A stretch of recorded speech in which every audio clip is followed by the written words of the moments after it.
Okay, so today we are going to start with May-June 2020 paper 5.2.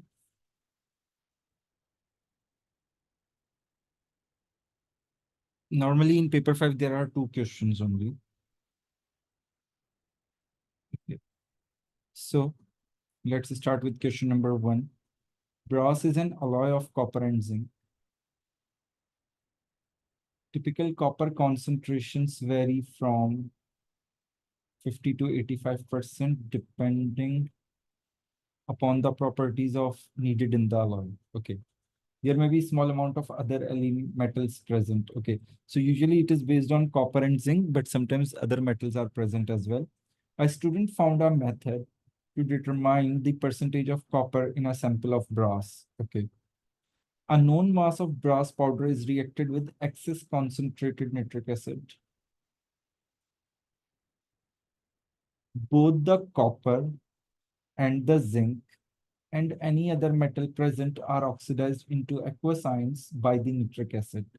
Okay, so nitric acid oxidize all the metals into their ions in the aqueous state.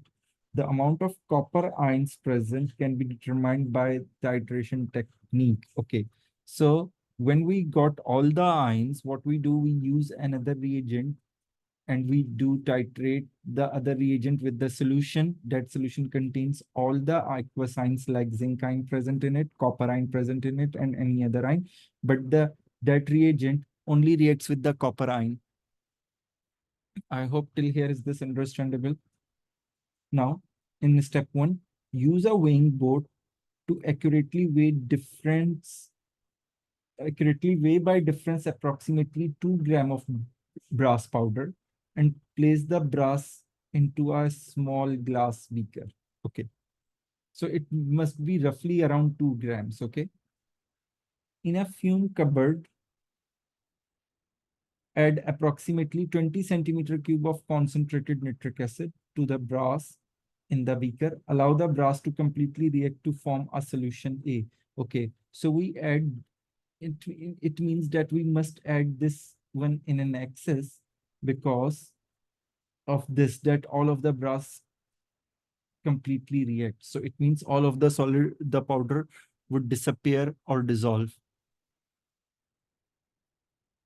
And why we are doing in the fuming cupboard? It is because the gases which may release, that gases must be toxic. So there would be a toxic gases. So they from the fuming cupboard, they escapes in the environment, in the atmosphere.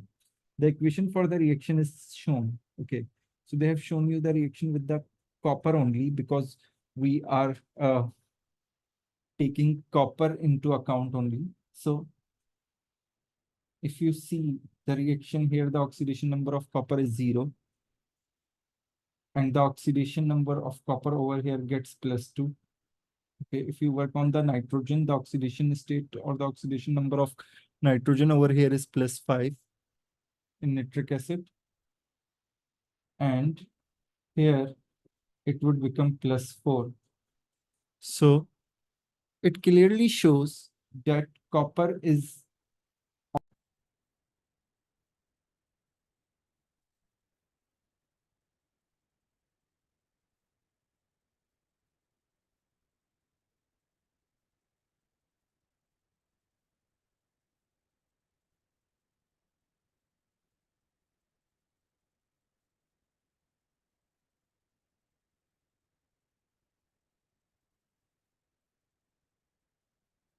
Yes, am I audible to all of you now?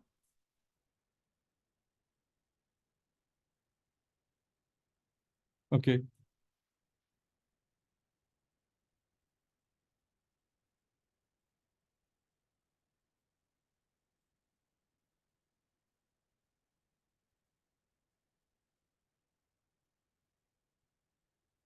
Yeah, give me a minute, please.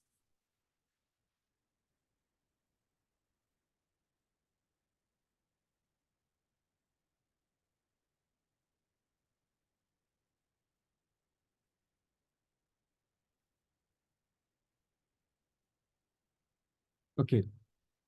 So as you see, copper is oxidized So copper is a reducing agent and nitric acid is reduced the nitrogen over here, and it means that it's an oxidizing agent. Okay.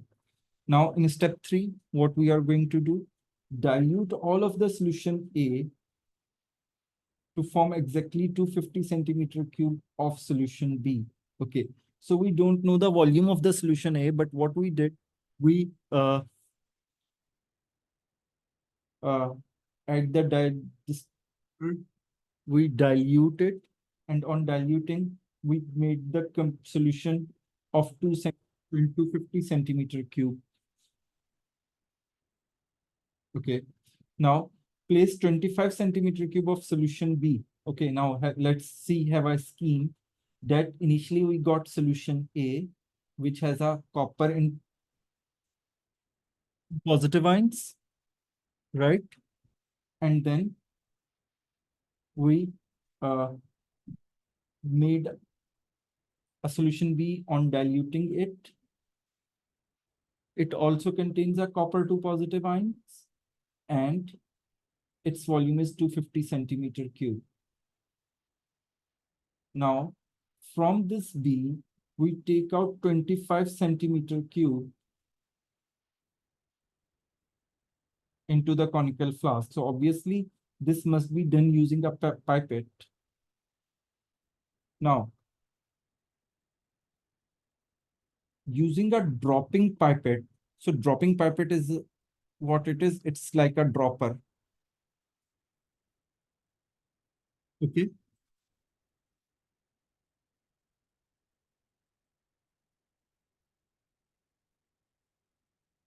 Add sodium carbonate to a solution B in a conical flask until there is no more acid present.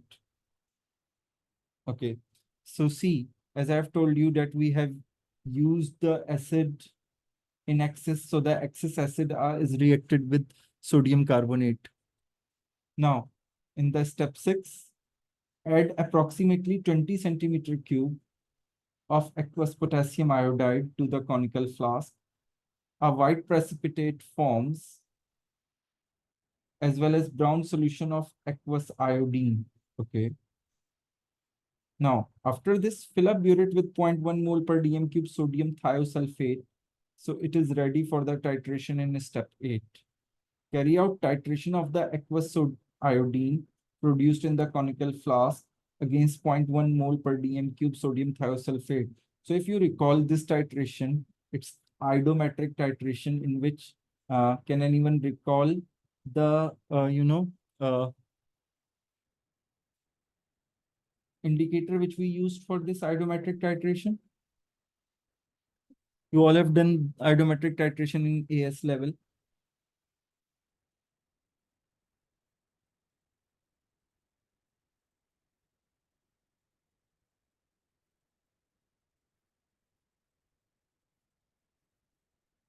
Yes, can anyone recall?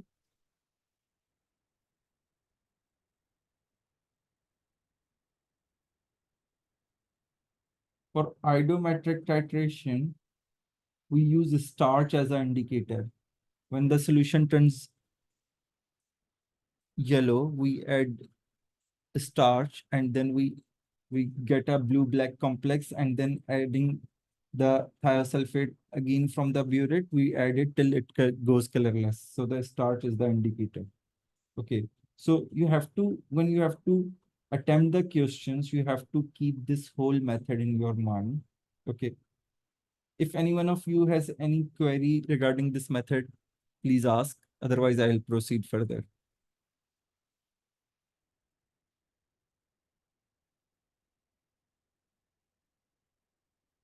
Okay, let's proceed.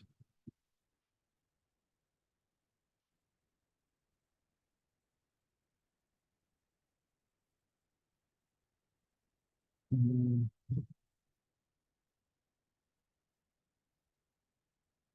Give me a minute, please.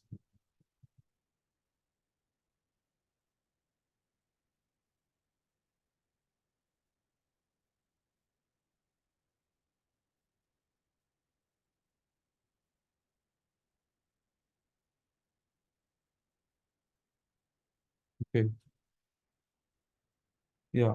Outline how the student should accurately weigh by difference in step one in order that exact mass of brass transferred into the small glass beaker is known. Include a results table with the appropriate headings ready for the student to fill in. Okay. So what we have to, if you read the statement again, use a weighing board to accurately weigh by difference approximately 2 grams of brass powder. Okay.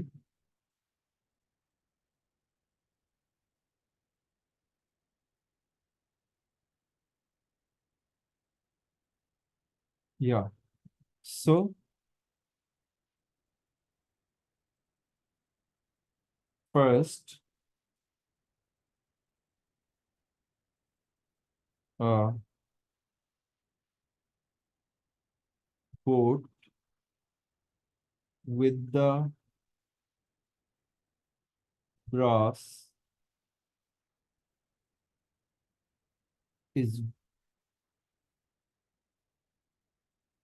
when brass transferred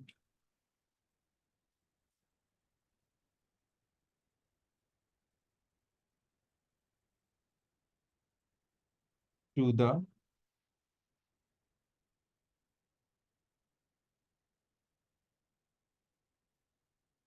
beaker and then, okay, let me reshare it again.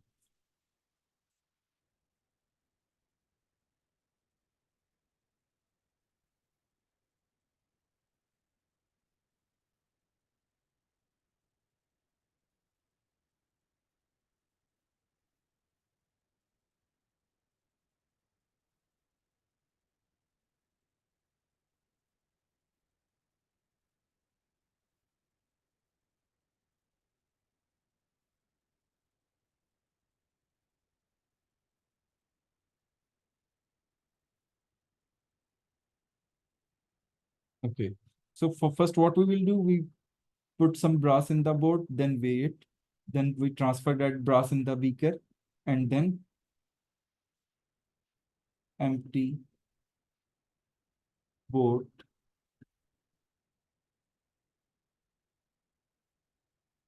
is reweighed. Further, they have asked you to include a result table. So the table would be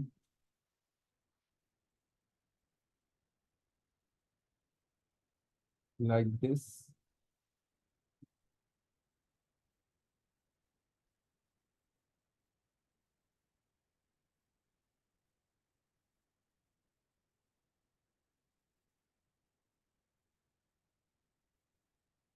First, what we were recording, mass of board plus brass before transfer. Okay. Then mass of board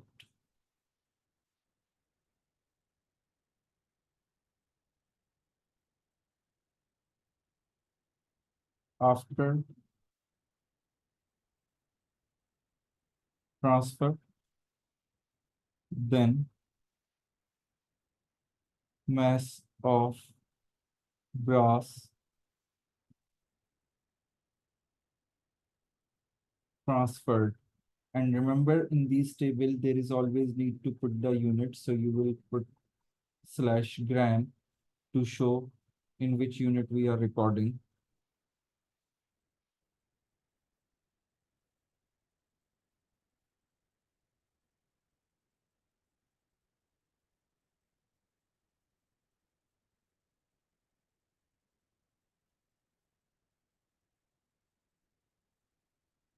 So the table would be like this.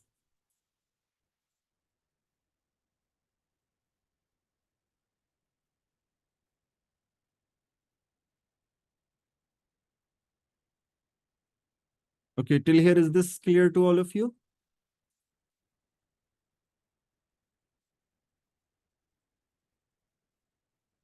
Boat is an apparatus in which it's like a small tray in which we keep the solid powder to wait.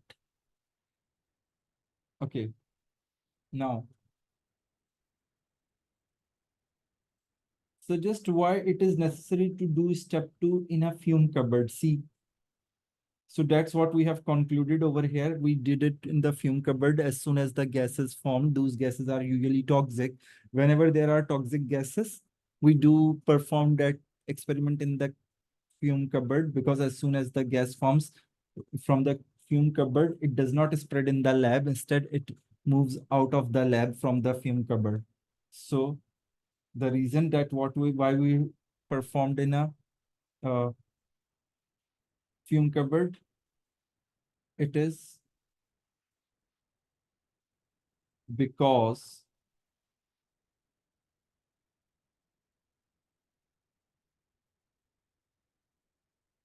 toxic gases are given off or were given off.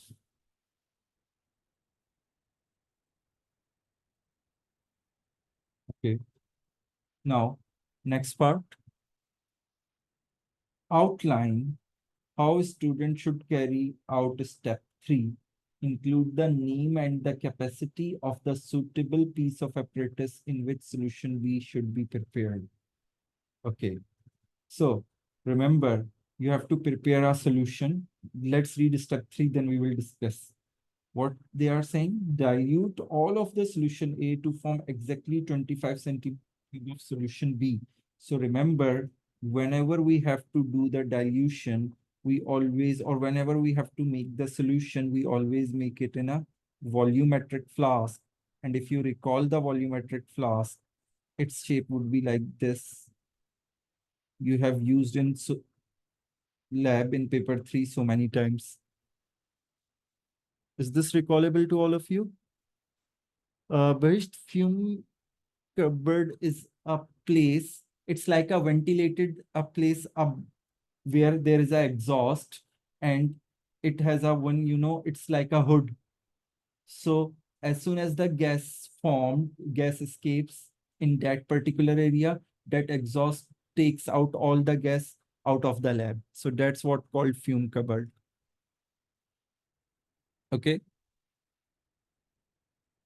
So it means we need the volumetric flask over here. And what we have to do, we have to dilute solution A and 250 centimeter cube. So what we will do first, we are going to transfer solution A in a volumetric flask and see over here, name and capacity of the suitable piece of apparatus. So I have mentioned the name.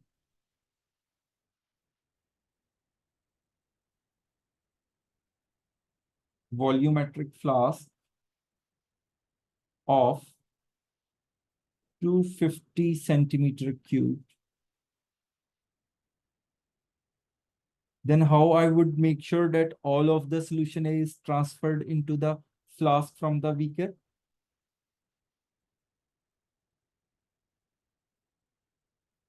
Then rinsing of beaker, because we add some of the distilled water in it, shake it. So the leftover solution A would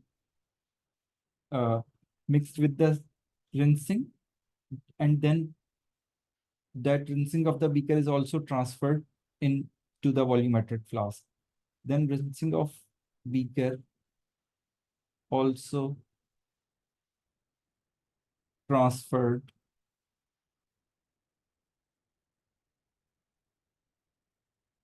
to the volumetric flask.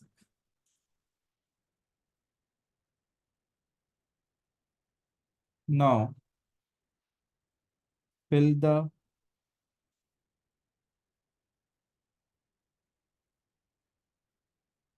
volumetric flask with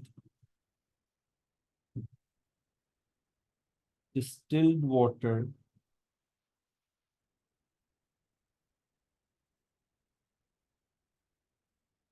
up to the mark. So if you guys recall,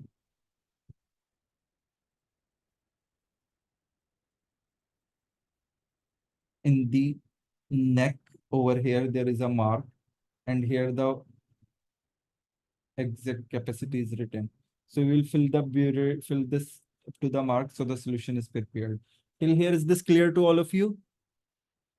Okay, the screen is again freezed. Sorry. Let me reshare it. I don't know, probably due to the internet.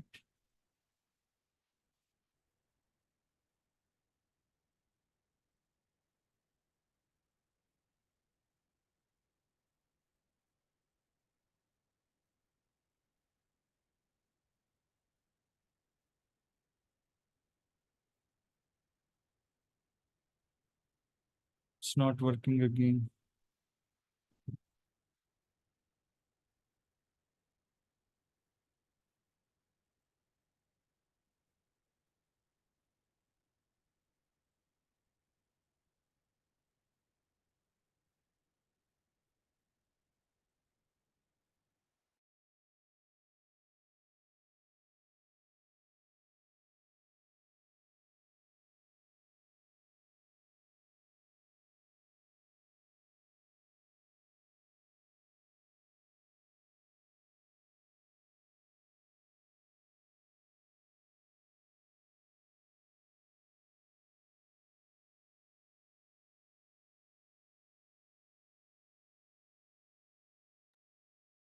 Okay, so this kind of dilution all of you almost have performed in paper 3 in AS, isn't it?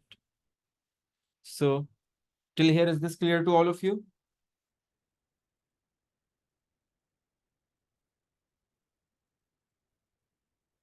Yes, if any one of you has any confusion, please ask.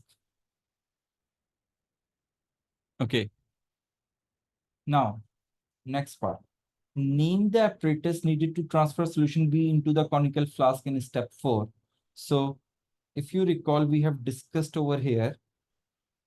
See, we made the scheme as well, that A contains design. We made it B by diluting it with 250 centimeter cube solution. Then out of this, we took out 25 centimeter cube. So whenever we use the exact fixed volume, and usually 25 centimeter cube, usually for this, we use a pipette, right? So that's what they have asked over here. Name the apparatus. So the apparatus would be pipette. Now, state how the student would know there was no more acid present in the mixture in step 5. Okay, so let's have a look at step 5. Okay, so what we are doing in the step 5 using a dropping pipette, it's a dropper, to add aqueous sodium carbonate to solution B in a conical flask until there is no more acid. So here we have an acid. Yeah, very good, Shahan. Effervescence stop. Good. And here it's a sodium carbonate. So sodium carbonate is a metal carbonate, right? And whenever acid and metal carbonate reacts with each other, what we will get? Salt, carbon dioxide, and water. So till the carbon dioxide is forming, we are going to observe the formation of the effervescence as the effervescence stop, it means that the acid has been, reacted completely or has been used up. Is this clear?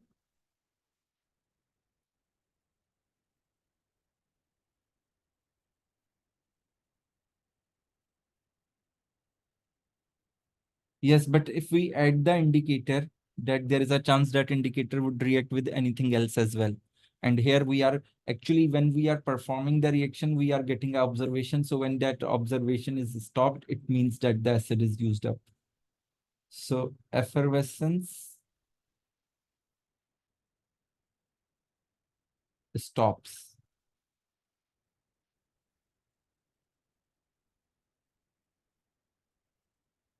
Yes. Is this clear to all of you?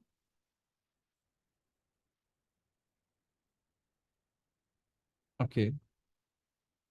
Now, next part. The student is given 200 centimeter cube of 0.1 mole per dm cube sodium thiosulfate. Outline how the student should use this solution to fill the burette in step 7. So it is ready for the titration. Include any relevant procedures the student should follow to ensure the burette is correctly filled before any readings are taken. Okay, so before starting the titration, how we would fill it. So you can easily recall you did this in your paper 3 as well. Let's read the step 7. Fill a burette with 0.1 mole per dm cube sodium thiosulfate solution. Okay, so if you recall, that's what you do before filling the burette with something. Can anyone recall?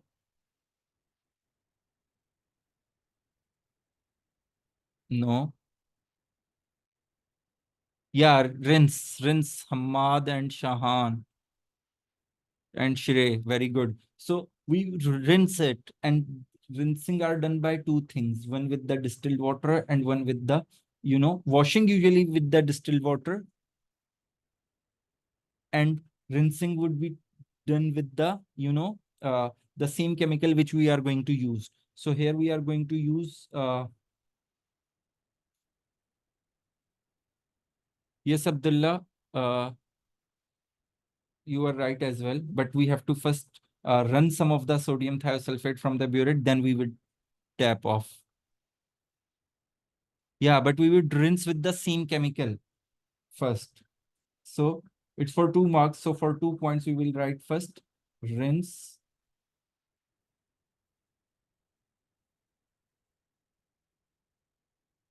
the burette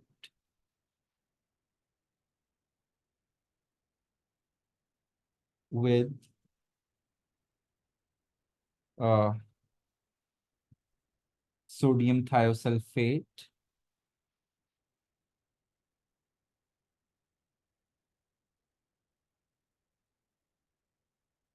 Then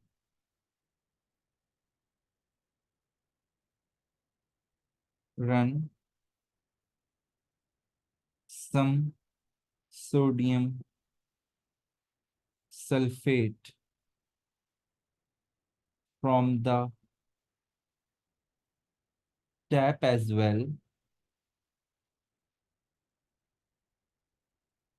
to remove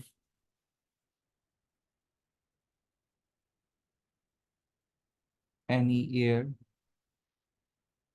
below the tap. So we did this so the burette would fill from the uh, opening from where we add it in the flask, till from that opening till the top, it will completely filled with the same chemical, and there would be no air or no air bubbles in it. Till here, is this clear?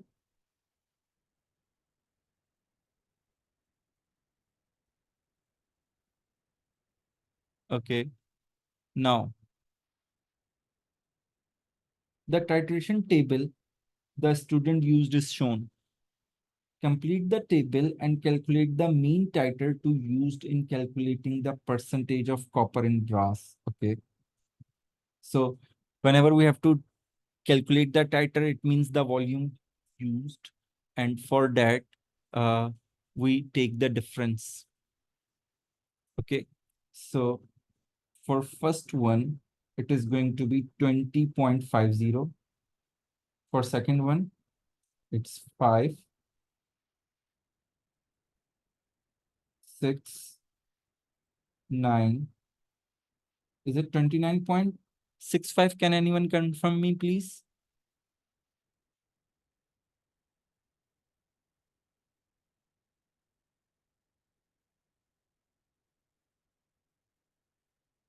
Then it's 19.90 over here again. Yes, can anyone confirm me this value, please?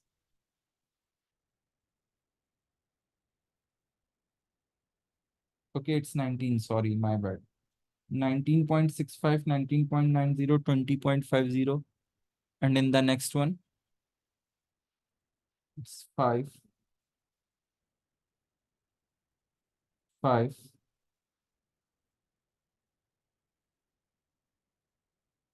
It's 19.55, right?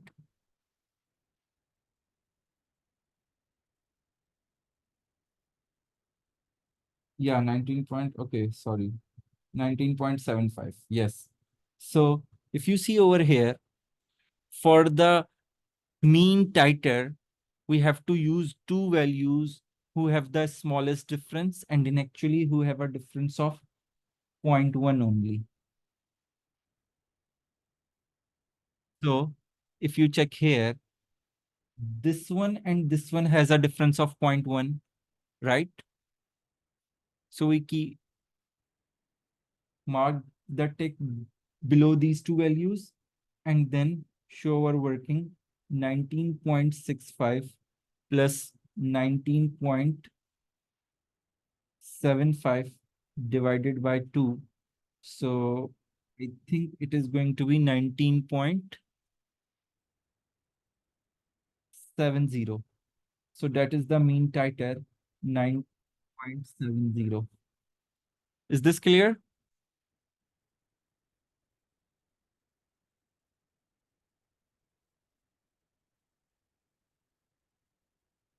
So always remember, whenever you have to find the mean titer, you will look for those two values who have a difference of 0.1 only. You will put the tick mark below those two values, then show the working to find the mean titer. Okay. Now,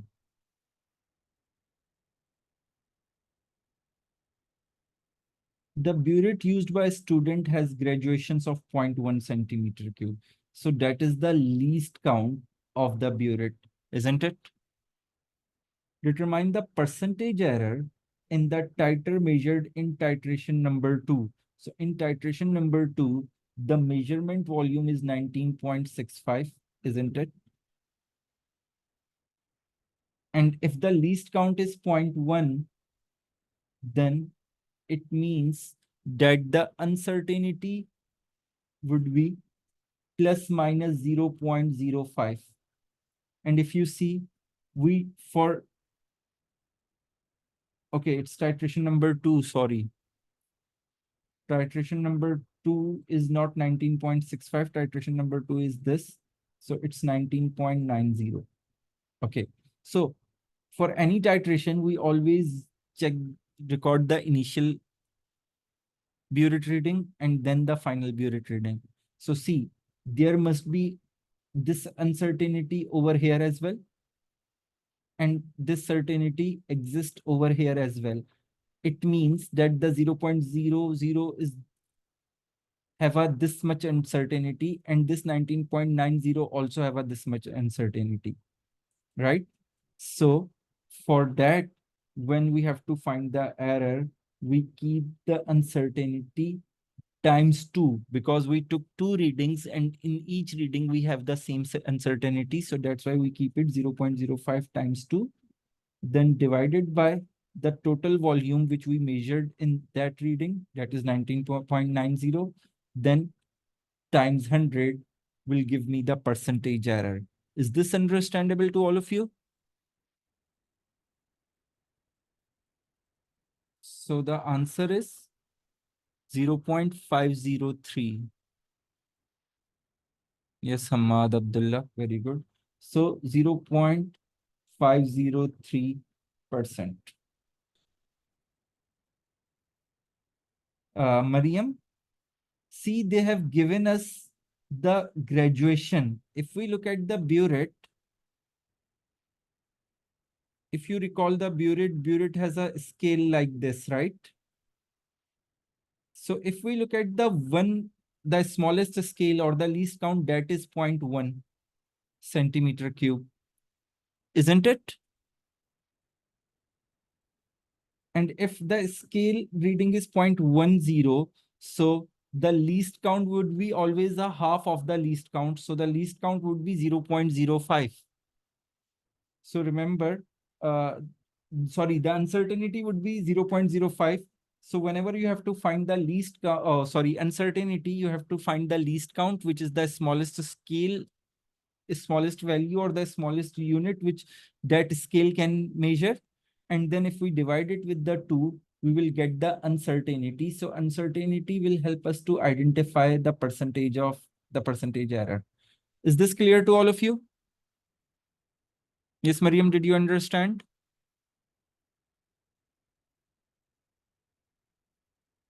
Okay. Now next part. Other than a change in apparatus, suggest one change to the experiment which would lead to the reduction in the percentage error in the measured titer.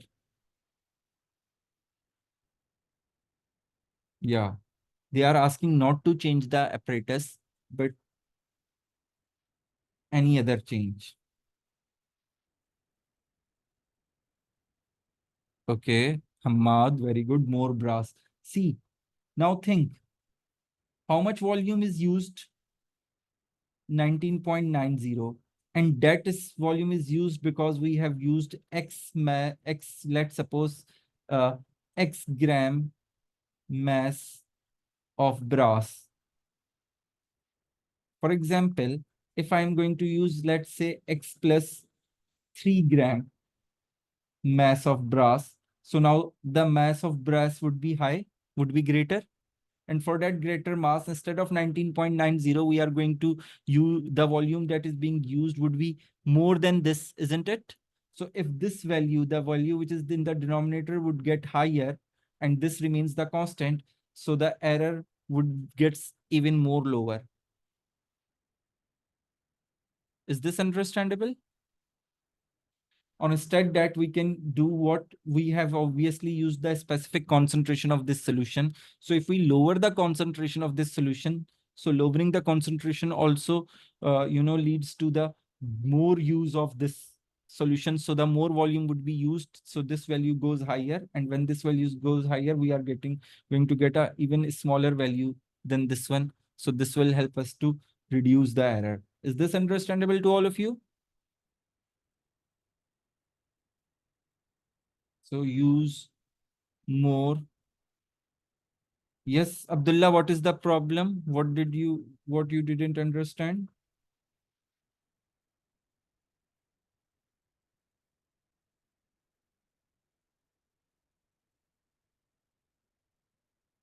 Increase.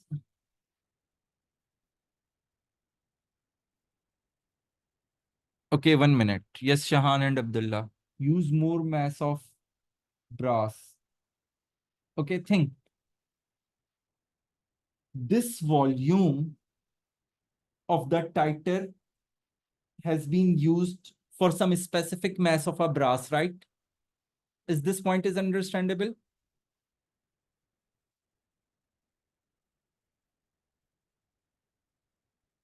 Yes, is this point is clear? That this volume is used for the specific mass of a brass that was used.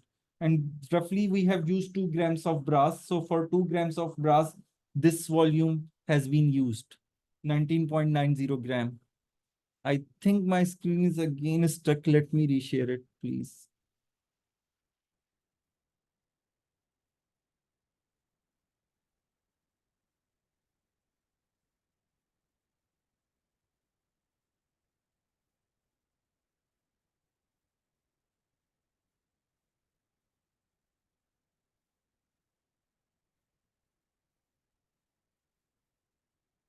Yes. Okay. So we use 2 grams of brass, and for that 2 gram of brass, this much titer has been used, right? Now, instead of 2 grams, if for example we use 4 grams of brass, so if I'm using 4 gram of brass, so obviously will the volume that is used from the titration will be the same or it will increase? Because there is a more mass of brass, so obviously here instead of 19.90, the final reading, for example, I'm going to get, let's suppose 42.30 because I have increased the mass of the brass. Is this understandable?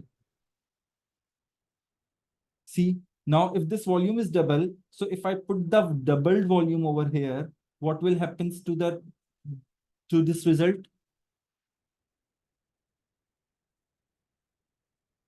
This value will decrease.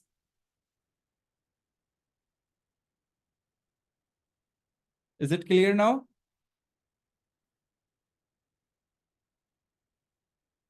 Okay. And the other way of doing this, see, they have told you over here that we are using this concentration of sodium thiosulfate.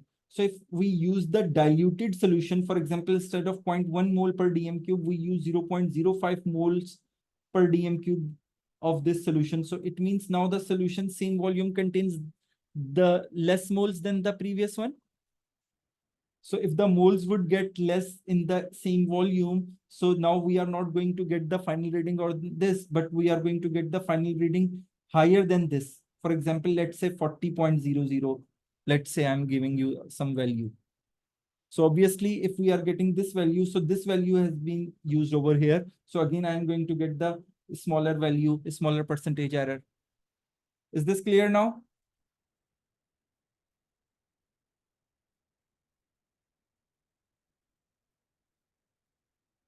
If you recall, brass was a powder. First, we add a hydrochloric, first we had a acid in it. We make the solution, and then that solution has been diluted in the volumetric flask.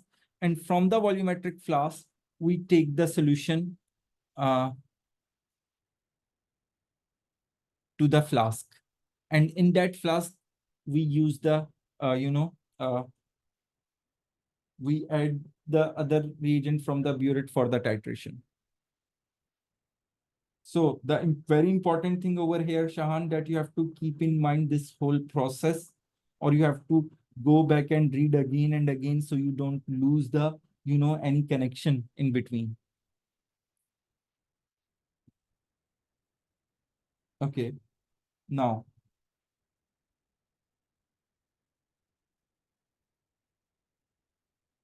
next H part. Step 1 to 8 were repeated, this time using 1.88 gram brass. The endpoint of titration was found to be 16.50 centimeter cube. The equation for the reactions that occurring are shown. Reactions occurring are shown. Okay. In step 6, this reaction occurs.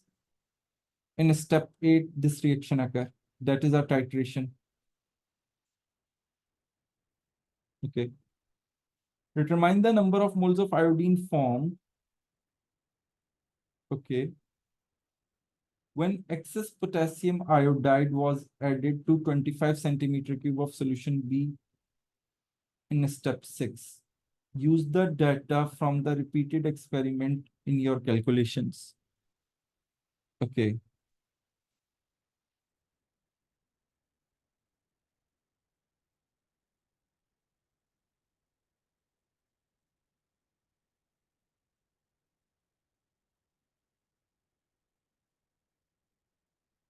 So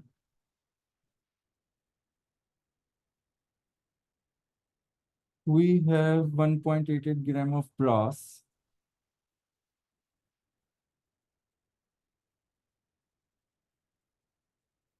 And the endpoint of titration is 16.50 centimeter cube. Okay. So this is the volume of sodium thiosulfate, right? Na2S2O3. It means this is the volume of this solution. And its concentration is 0.10 mole per dm cube, right? So from this, will I able to find the moles of thiosulfate? See, its concentration is given over here. Okay, so find the moles. So the moles of thiosulfate would be its concentration times its volume, and volume is in centimeter cube, so we have to turn into a dm cube by dividing it with the 1000. My screen is again stuck. Yeah. Yes, can anyone do the calculation and tell me the answer, please?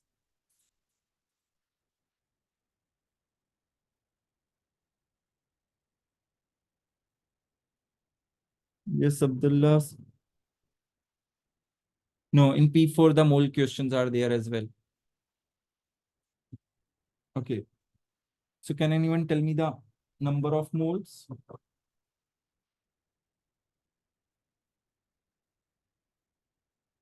Just give me a minute, please.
Yes.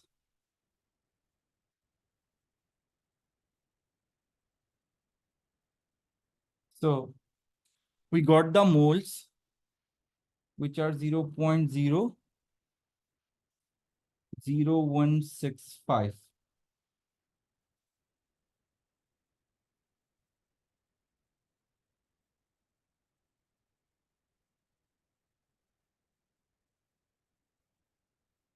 Okay. Now, see, we got the moles of this, isn't it? And these moles are reacting with this iodine. And if you see, this iodine actually came from here. So what they are asking, the moles of iodine formed when aqueous potassium iodide was added. So see, here the potassium iodide was added. It will form these number of moles, and these number of moles has been used over here. So we got the moles of potassium, thiosulfate over here. Now we need to take the ratio between these two. So if I take the ratio between thiosulfate and iodine from the equation, it is 2:1. So if these are the moles of thiosulfate, then the moles of iodine would be X. And if you calculate the value of X, which is equals to 0.0165 divided by 2, you will get the number of moles of iodine. Till here, is this clear to all of you? Yes, can anyone tell me the answer, please?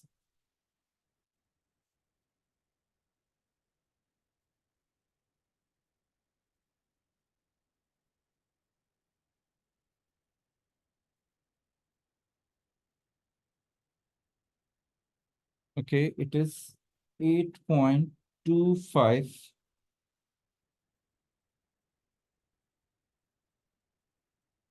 Okay, it's 0.00165, right? So 0.00165 divided by 2. So 8.25 exponent minus 4. Yeah. Till here, is this clear to all of you? Okay. Actually, I have to start another class today. So I'm keeping this till here. And tomorrow we are going to have a session at, yeah, at 5 p.m. PST in the evening. Okay. So we'll continue from here and we will try to complete the whole paper tomorrow, inshallah. So do keep this time in your mind. Tomorrow we are going to have a session at this time. Okay, so see you everyone tomorrow. Take care. Goodbye and Allah Hafiz.